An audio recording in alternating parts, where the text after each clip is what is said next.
Since the launch of ChatGPT, basically an advanced chatbot in late 2022, AI has been having another hot moment. Maybe you've heard people talking about how you can use it to get super rich, or if you are a creator or marketer, maybe you've heard that you should be concerned about it potentially replacing you.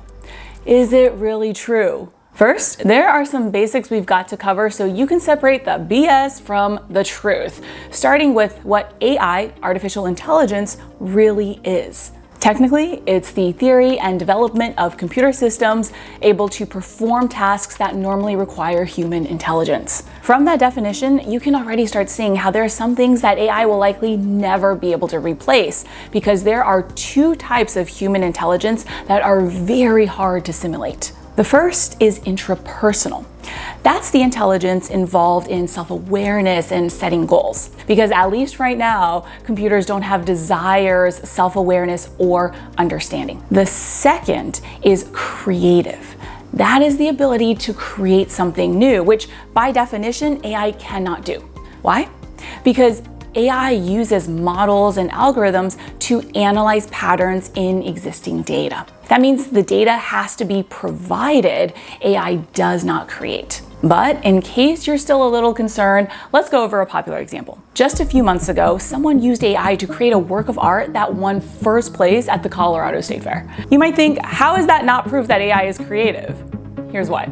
This guy used a software called Midjourney. This software scrapes millions of images off the internet. Then its algorithms recognize patterns in those images to generate new images in the same style. Plus, you still have to give the software a prompt to kick it off. Us humans are still the only ones who can generate new styles. That's one example demystified. But what about text only? Like if you write emails or video scripts or social media content, are you still safe? Well, popular productivity YouTuber Ali Abdaal might say no. He posted a Twitter thread that got over 1 million impressions and over 24,000 engagements. Only afterwards did he reveal that that entire thread was completely computer generated. That must prove we're screwed, right? Not exactly. You can see what's going on when you take a look at the tweets that AI generated for him. You can see that these are fairly standard productivity tips that have been repeated who knows how many times all over the internet. I don't know what chatbot he used, but essentially all it did was find those top tips, maybe take into account which ones got the most engagement, and then condense them into short snippets. Plus, you can see that it has no personality, which can work in some situations, but won't work for most. Plus, let's not forget that Ali has a reputation for productivity tips. So anything he shares on that topic will naturally drive more interest and engagement just because of his reputation. In a nutshell, I believe that as long as you focus on your creativity and personality, which is what makes a marketer or creator effective, AI is not going to replace you right now. But maybe you've heard that ChatGPT is just the beginning and the speed of development is going to increase exponentially. So while you might not have anything to worry about today, tomorrow could be a whole different story. Well, let me tell you something. Take a guess what year the government started funding AI research in Dartmouth, when those researchers predicted that a computer as intelligent as a human being would take no more than 1 generation. That was in 1956. Something wrong with their math, right? That's because since 1956, we've seen that AI development goes through AI summers, like we're in right now, where growth happens quickly and everyone's excited about it. But we also go through AI winters like we did from 1974 to 1980 and 1987 to 1993, where growth slows down. This happens because we don't meet our unrealistic expectations about what AI is supposed to accomplish, and interest and funding die down. And because sometimes the supporting technology also needs time to catch up. Like in the 60s, we didn't have the sensors or the processing power to support a self-driving car. ChatGPT has created a powerful new wave of interest, but I'd be curious to see how long that wave lasts and where it gets us.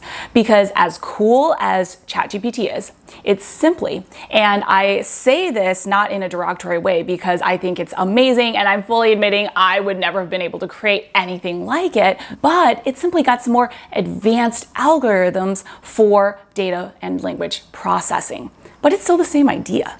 However, there are some ways you can use what we talked about to win right now. First, you now understand what's going on better than 90% of the people talking about it right now, which means you don't have to waste your time or energy trying to figure out how to make it work or trying to make a ton of money from it right now. The only exception, because I like to give you the whole picture, is if you are an engineer who understands AI and are in one of the fields it's likely to impact first, like software, automation, communications, robotics, space. If that's the case, please prove me wrong and create something amazing for all of us. If you can, you absolutely deserve your billions. But if you are a creator or marketer, what you can do is be on the lookout for developments in these industries that you can take advantage of. In my opinion, automation is already and will continue to be one of the areas that's most relevant for us. A super simple example is automated customer support or messaging. The tools to do this, like MiniChat for DMs and text messages, have already been around for years, but essentially you can use them to set up automated processes to communicate with your customers or do specific jobs. A great example of this done well is the chatbot the laundress has on their website to help with a massive recall of their products. Not the best reason to have to use this, but a great use of it. And of course, we can't not talk about the elephant in the room, ChatGPT. Honestly, as a copywriter and marketer, I've tried it and I'm not impressed. But I do think there are two areas that it does work pretty well for. The first is coding. If you are a coder and you have some code that isn't working, I have seen ChatGPT be amazing with identifying the bug and helping you fix it. Second, with variations. Like if you have existing ad copy or social media content, you can ask ChatGPT to create variations for you to test. And I have liked some of the results I've seen with that. Or if you want some feedback tightening an existing piece of content that you've already created. For example, I was struggling to get the last sentence of my author bio on my blog just right. I wanted to mention that I'm a former space station engineer and have an engineering degree from Princeton because it actually does help with credibility. But I didn't want to come across as an arrogant douchebag. ChatGPT actually helped me come up with a version that I really liked. Plus, it helped me explain how the phrasing made it sound more relatable and not arrogant. But these are pretty specific use cases, and you might actually spend more time trying to figure out how to get some use out of it versus actually getting the most out of it. So if your goal is to grow your business, I'd say in terms of profitability, it's pretty low on the to-do list. If you want to know what to focus on to grow your business and make your first million online, stick to the tried and true stuff, which I walk you through in this awesome video, so you should definitely go watch it.